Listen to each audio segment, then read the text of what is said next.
Welcome to The Nurtured Woman, a podcast bringing you conversations from a wide range of guests, from medical and wellness practitioners to wine and culinary experts, fashion leaders, and other trusted field insiders. Join me, Michele, Droll, your guide, as we delve into topics that inspire you. Success isn't always built on easy roads. Sometimes it starts in the middle of the storm, with nothing but determination, faith, and the willingness to do whatever it takes. My guest today is a perfect example of that. She went from facing personal hardship and working early morning shifts at a coffee shop just to secure health insurance for her child to becoming a powerhouse entrepreneur with multiple successful businesses. Her journey is one of resilience, faith, and hard-earned success, and I can't wait for you to hear it. Welcome to the show, the owner of Coco Couture, Candance Bongiovanni. Candance, you've built not just one, but 3 businesses, each with its own set of challenges and victories. Take me back to the beginning. When you first set out on this journey, what drove you? What obstacles did you face, and how did you push through them to get where you are today?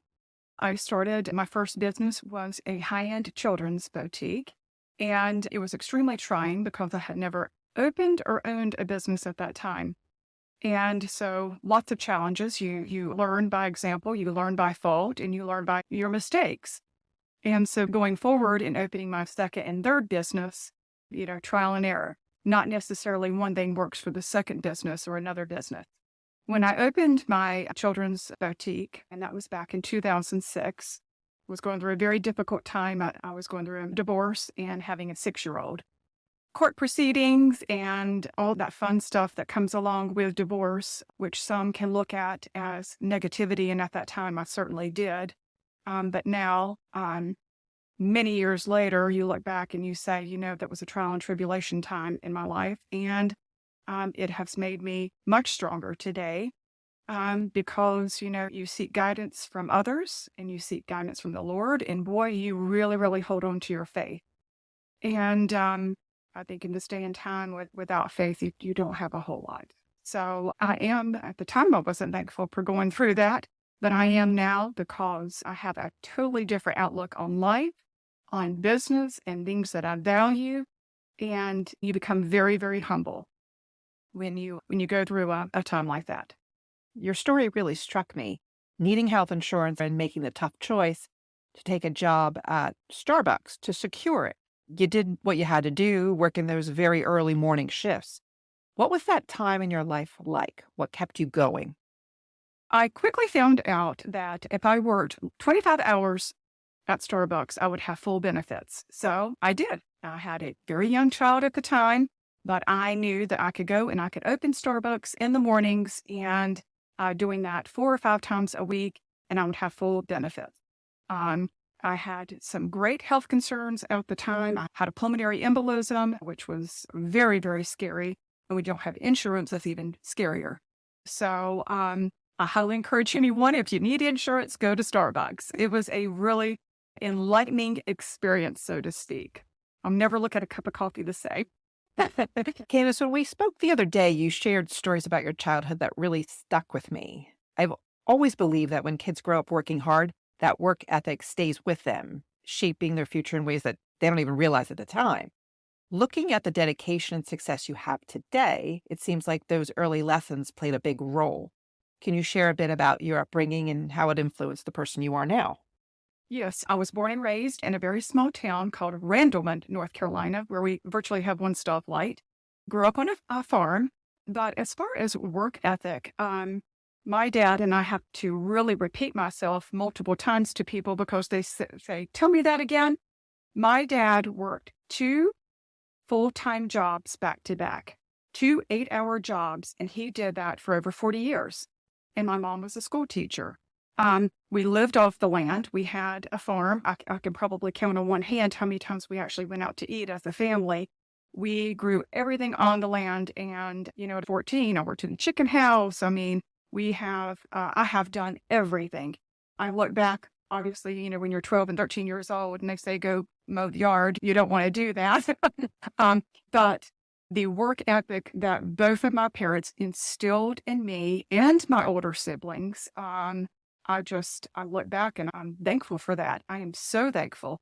I had very hardworking parents. We didn't have a whole lot growing up, but we had just enough. And the values that they taught me as far as hard work, it's priceless. You appear to have brought all of that hard work into what you do today for all of your businesses.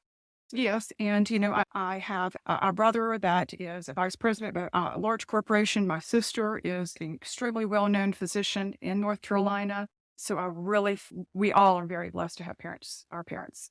Wednesday nights, we went to church, and on Sunday, we were in church. I feel like families and couples that pray together stay together, and we very much were involved in the church. That's such a beautiful foundation to grow up with, having a strong family unit and values that shaped your path. Okay, so after Starbucks, you found yourself at a crossroads. You needed a change. But instead of taking a conventional path, you took a bold risk. You didn't just open a business, you built something from the ground up with sheer determination. Tell us about that moment. Okay. I actually borrowed $1,800 from my mom and told my mom that I wanted to do a Christmas show. And so I did, borrowed $1,800 because that's how much it costs to set up a booth. And I maxed out every credit card that I possibly had on buying wholesale designer children's apparel.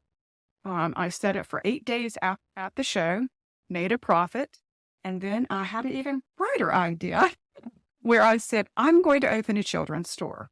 And everybody, the first thing that I heard was business plan, business plan, business plan. And I am not tech savvy, nor what at the time had no sense of a business whatsoever. But you can find out a lot of stuff on Google. So came up with a business plan and started my kids' store. And that was in Charlotte, located on Providence Road. And very, very, very hard work. You have to work your business. You have to give it 3 years and 3 years of no vacations, no time off. I mean, you really have to be dedicated. Don't even remotely think about opening a business and saying, oh, in 6 months, we're going to see a profit. No, you're not. You're not even going to see the day of light for 3 years. So, yes. Why do you think your children's clothing business did so well? That is an area, unfortunately, that I see many people try and fail. The businesses just don't thrive. What did you do differently? I go back to the old rule of thumb, and that is the grassroots of a business. It boils down to customer service. Do not treat people as a number or I've got a client in the door. Get to know them. Get personal with them. Get to know their family, their friends, because your best source of a business is referrals. And if you treat someone right, they'll tell a couple of people. If they have a bad experience, they will tell everyone. And so grassroots and customer service. Okay. Thank you. After years of running a successful children's boutique, you made a major shift. 7 years in, you decided to sell the business and step into something completely different. High-end women's fashion. That's a big leap. What made you decide to leave the children's industry behind and launch Coco Couture? I quickly wanted to get out of the children's business at that time. Once again, had a small child. She kind of outgrew the children's, and I don't want to say I lost my interest, but she was my spokesmodel, and I just decided to get into the more high-end women's clothing. So opened Coco Couture, and once again, trial and error. Totally different concept than the kids. You still want to go back to your grassroots of customer service, but I quickly found out too that you want to create urgency in your business. What does that mean? My store is not department store friendly. I want something exclusive for that woman that you can't find anywhere else. So when I go to purchase clothing or collections here at Coco, I don't buy an entire size run. So I don't have the black jacket in quantity of 8 in the store. I have quantity 3, and I will not reorder. Once it's sold out, making it exclusive. You don't want to show up to an event here at Lake Norman and everybody's wearing the same thing that you are. I also make sure that some of the brands that I carry are exclusive to my store. I am a stickler when it comes to Christmas or holiday time and galas, finding out what gala are you attending, because I know what I have sold and want to make sure that you're not showing up with someone else that has the same dress. Once again, that goes back to knowing your customers, knowing everything about them, and that way you don't have any mishaps. We need to take a moment to thank our sponsor. Stay tuned when we come back. Candance is going to share the hot style trends for spring and summer 2025. You won't want to miss it. Want to grow your business and get noticed in the Lake Norman community? Becoming an LKN Connect featured business is your chance to shine. With exclusive exposure to our highly engaged local audience on our website, Facebook, and Instagram pages, your brand will stand out as a trusted leader. From personalized articles to special promotions, we help elevate your business's story and connect you with potential clients and partners. Leverage LKN Connect's powerful digital reach with our full-service marketing agency to increase your local presence and tap into a supportive network of businesses and residents. Join us today and take your business to the next level. Contact Michele Droll at mdroll, that's MDROLL, at lknconnect.com and ask how to get started with becoming a featured business. We're back, and Candance is about to take us on a journey you don't want to miss, from her passion for hot rods to her no-nonsense business advice. Get ready for some serious inspiration. Let's jump right back in. So I am a firm believer in you get what you pay for. As I walked into the store, I was struck by the quality of the clothing that you carry here. And I liked the story that you had shared earlier with me when you had talked about the woman who comes here who needs something special. She's on a budget. There was one particular woman I think you had shared who was going through a divorce, and she came to you and said, I need help. What can you do for me? What'd you do? Well, first and foremost, good style and class does not have to be expensive. I think people automatically see the word couture in Coco Couture and they go, cha-ching, cha-ching. No. I have encouraged many a woman to come in if you've got that estate piece or that piece that you just absolutely love in your closet, bring it in here. Let's implement it with some new pieces to give a fresh new look. Also, if you're going through a divorce, I love catering to this type of woman. She's at a vulnerable stage. She comes in and I want to say, we are going to step outside your comfort zone. We are going to revamp you because we are going to bring out the best version of you. Let's try on a little bit of this and that and come up with your curated wardrobe, especially for you. And we want her leaving here feeling confident, feeling great. And listen, our wardrobe consultations are complimentary. It doesn't cost you a dime to come in here except your time. I love it. And that's such a powerful approach, helping women step outside of their comfort zones and truly own their style. Confidence is everything. And part of that confidence comes from knowing what's current while still making it your own. So as we look ahead to spring 2025, what trends are you seeing emerge in fashion? Well, right now, even with fall and winter, we have a lot of the vegan leather that is actually going to go over into spring and summer. The new spring and summer color is tangerine. That's going to be the hot color that I've seen at market. And so pairing that with some of your muted colors and your neutrals like your cocos, vegan breathable leather is huge this year. It was all over market when we went to Atlanta. And so I always tell people, follow your own trend. Make your own look, mix your patterns, mix your textures, your colors, and just, even right now, if the listeners right now could see me, I've got on cheetah shoes with black pants. I've got a black Chanel jacket on with rhinestones. Make every piece stand out. You look very chic. I love it. And now when a customer comes in the door, you have clothing stylists to help them develop a ensemble. Yes. Anybody that comes in the store, first of all, we are going to make you feel at home. I'm going to know everything about you by the time that we leave, and we're going to be best buds because you are my best type of advertisement. You're going to have a great experience, and you're going to tell everybody. Okay. So I always ask the ladies who are part of my podcast for their best advice. And I remember you had said something really kind of funny. Could you share with our audience what you had said to me? Well, I tell people in the business industry, be frugal. You have to eat your beanie weenies before you can have your caviar. You don't think that you're going to open a business and you are tomorrow going to be filthy rich. It's not going to happen. But once again, 3-year rule here. So be frugal. Another thing too is I am big in philanthropy. Get involved in your community. Invest where you lay your head at night because it can be so rewarding. Once again, I am a woman of faith, and I truly believe that don't try to stuff your pockets. Give to others because it will come back. It truly, truly will. Very good advice. Now, this is something I didn't see coming. On top of running a high-end boutique, you're also deep in the world of hot rods, not just as a fan, but as a business owner buying, selling, and restoring classic cars. That's quite a contrast. What drew you into that industry? And I know you've had your fair share of moments where people didn't expect you to know your stuff. Tell us about one of those times. Yes. So, well, let me just tell you this. My father is 83 years old, and when people ask about his daughter, he says, well, she's into high heels and hot rods. So I do. I love American muscle cars. So I have two other businesses. One is a classic car showroom where I buy, sell, consign high-end classic cars.